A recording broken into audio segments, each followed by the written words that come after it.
But any significance or reason for those names? So Kai's name is Malachi. Okay. And my wife, actually, before we even met, felt like the Lord told her that her first born child would be a son, and she was supposed to name him Malachi. Now, the name Malachi means my messenger. And now we didn't want to call him Malachi. That's a lot of syllables. And we didn't want to shorten it to like Mal. That's weird. And we thought if we spelled it M-A-L-A-C-H-I, and then he had to write Kai like C-H-I, that everybody would call him Chi, because he was growing up in Alabama, and So they're not hooked on phonics. They're not. That's right. Sorry. On Pahonics. Yeah, they're not hooked on Pahonics. So we spelled M-A-L-A-K-A-I. Yeah, so we call him Kai for short. And his full name is Malachi William Montgomery, which translates to my messenger, defender of the kingdom of the mountain. Ooh. Pretty legendary. Ooh. That's my boy. He's cool. And Caleb, his younger brother, his name is Caleb Owen Montgomery. We actually called him Owen for the first couple years of his life. And when he was maybe 4, I was telling he and Kai the story of Caleb and Joshua believing God, that he would be faithful to help them take the promised land, the land of Canaan, with the despite the giants that were in the land and this land that was flowing with milk and honey. So I'm telling him this story, and I'm telling him about Caleb. The other 10 spies didn't believe God, and they brought back a bad report. And so the Israelites wandered for 40 years, but God sustained Joshua and Caleb. And when they finally did come into the land, that Caleb and his family got to inherit an entire mountain, and it happened to be the mountain where the giants live. And Caleb said, "I'll take it anyway. That mountain belongs to me, not those giants." So I'm telling him this awesome story about this awesome man, Caleb, a great hero of our faith. And I said, "Son, that's who you're named after." And he said, "That's who I'm named after?" "Yeah, buddy." And he said, "Well then, can I go by Caleb from now on?" So we called him Owen for the first. If you see any videos or pictures or anything from, 4 or 5 years ago, we were probably calling him Owen. But until that night, and we said, all right, well, we're going to change it to Caleb. So it's Kai and Caleb. His name means courageous young warrior of the mountain. Caleb Owen Montgomery. And then Carver, we had a couple names that we might name him. And I actually had a dream when Candace was pregnant with him that I was playing with this baby boy and calling him Carver. And then I just sort of knew in my spirit in the dream that it was because of George Washington Carver, who had sort of been a hero of mine, but I honestly hadn't researched a ton. I think I did a couple reports on George Washington Carver in middle school or something, but didn't know a lot about him. I knew he was a scientist and that he worked on peanuts, but turns out George Washington Carver, he was born a slave, and when he went to school, he didn't have a name. He had the last name of the people who owned his family, the Carver family, but he needed a first and middle name. And so they asked him in school, "What's your name?" And he just didn't have one. And so he just picked a name that he knew, George Washington.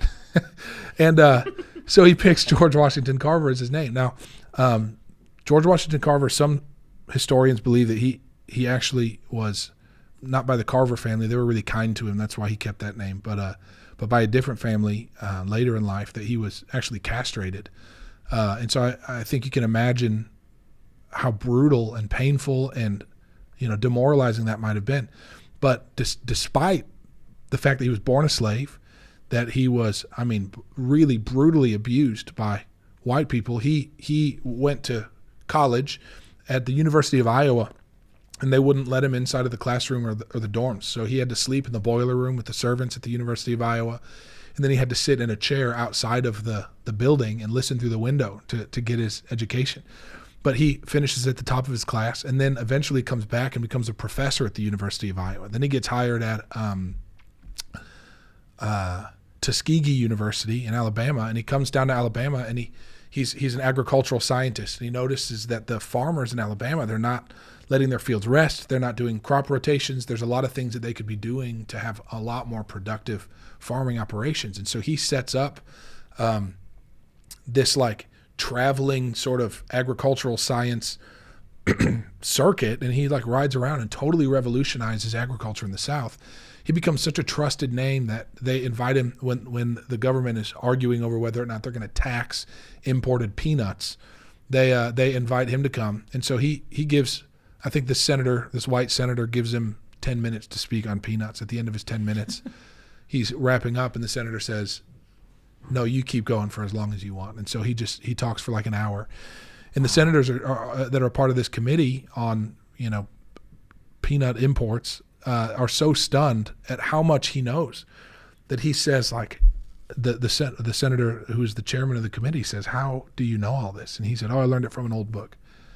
And the guy said, "Well, what book is this?" And he said, "The Bible."